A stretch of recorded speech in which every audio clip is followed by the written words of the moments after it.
Hoje com o Rafael Salomão, que é editor assistente da Globo Rural. Tudo bem, Rafael? Tudo bem, Sardenberg? Boa tarde, Cássia, e boa tarde aos ouvintes. Boa tarde, Rafael. Continuamos com o assunto que é o dominante nesse momento, que é a questão das tarifas, porque alguns setores do agro que já estão manifestando preocupações, até alguns já estão falando de prejuízo, né? Pois é, Sardenberg, vários setores aí que exportam, né, para os Estados Unidos, que têm relações comerciais com os Estados Unidos, seja em grande medida ou em medida um pouco menor, tem manifestado aí o temor com os efeitos desse tarifaço que entra até onde se tem notícia, pelo menos até o momento entra em vigor sexta-feira, né? A gente vê aí o noticiário do governo brasileiro, pelo menos publicamente, manifestando aí alguma intenção de dialogar, de conversar, mas parece que esses canais aí estão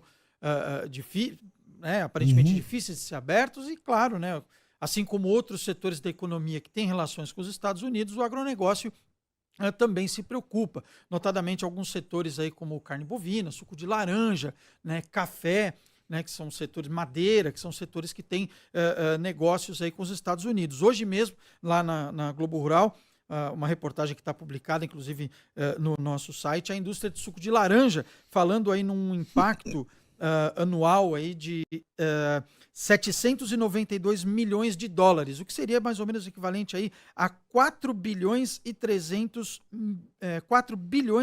milhões de reais para a indústria de suco de laranja aí por causa do tarifaço. A indústria de suco de laranja, ela tem nos Estados Unidos um de seus principais mercados, apesar dos Estados Unidos terem um polo produtor local, que seria o estado da Flórida. Mas o que acontece? Nos últimos anos aí, a produção de laranjas dos Estados Unidos, ela vem diminuindo, principalmente por causa de uma doença, tem outros fatores, mas principalmente por causa de uma doença que a gente também lida com ela aqui na citricultura brasileira, que é o greening, que é uma doença que não tem cura, e quando ela atinge os laranjais mesmo, ela devasta, a solução acaba sendo erradicar mesmo os laranjais. Então, a Flórida perdeu muitos pomares de laranja por causa dessa doença, as safras foram diminuindo, e o Brasil, que tem um grande parque citrícola, é um grande produtor de laranja e de suco de laranja, acaba suprindo essa demanda para os Estados Unidos, dos Estados Unidos. Daí a importância desse mercado e daí, claro, a preocupação da indústria de suco de laranja.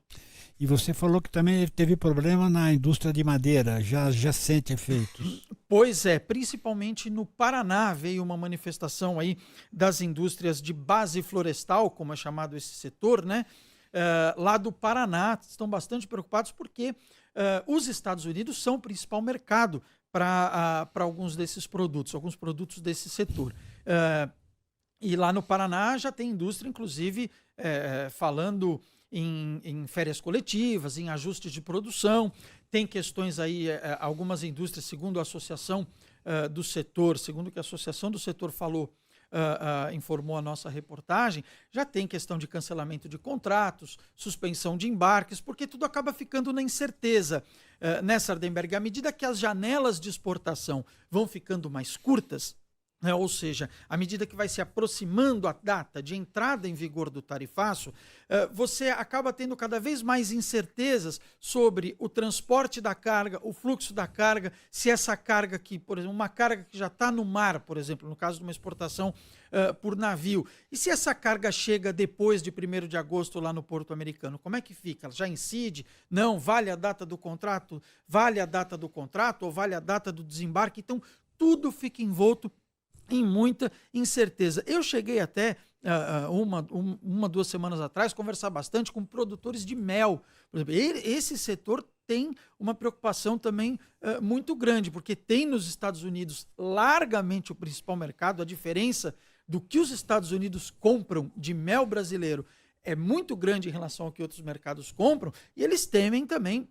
Eu conversei muito com produtores de mel lá do Nordeste, né, do Piauí, eles temem também um desarranjo total da cadeia produtiva. E no caso do mel, tem um componente a mais. Além da a taxa de 50% aplicada ao mel, ela entraria até como uma sobretaxa, porque o mel brasileiro já sofre uma medida antidumping dos Estados Unidos. Certo. De um processo lá de alguns anos atrás, um processo que começou, se a minha memória não me trai, em 2021. Algumas associações de apicultores americanos questionaram isso, né? E aí os Estados Unidos aplicaram medidas antidumping contra o Brasil e contra outros países também, contra o mel a granel de outros países. Então, essa já é uma taxa a mais. Tem cálculos ali de cooperativas e de exportadores que falam no mel chegando de 50% até 70% mais caro para o importador americano. E tem outros setores também, em que a gente vem acompanhando aí ao longo dessas últimas semanas na Globo Rural, o setor de pescados também bastante preocupado, frigoríficos também bastante preocupado. Então tem aí uma preocupação geral enquanto o governo tenta negociar. Na visão do Ministério da Agricultura, uma saída pode ser a ampliação de mercados ou uma diversificação maior de exportações. Não é algo que provavelmente vai resolver o problema, porque tem setores que têm nos Estados Unidos uma parcela muito grande das suas exportações, mas é algo que o Ministério vê como um caminho aí. Inclusive, o secretário de Comércio e Relações Internacionais do Ministério da Agricultura, o Luiz Rua, defendeu essa tese em um encontro ontem, né, segunda-feira, com o Conselho Superior de Agronegócio da Federação das Indústrias do Estado de São Paulo. Tá certo. Rafael Salomão, muitíssimo obrigado e até a semana. Até a semana, boa tarde a você, Sardenberg, Cássia e aos ouvintes. Obrigada, Rafael, até mais. Muito obrigado.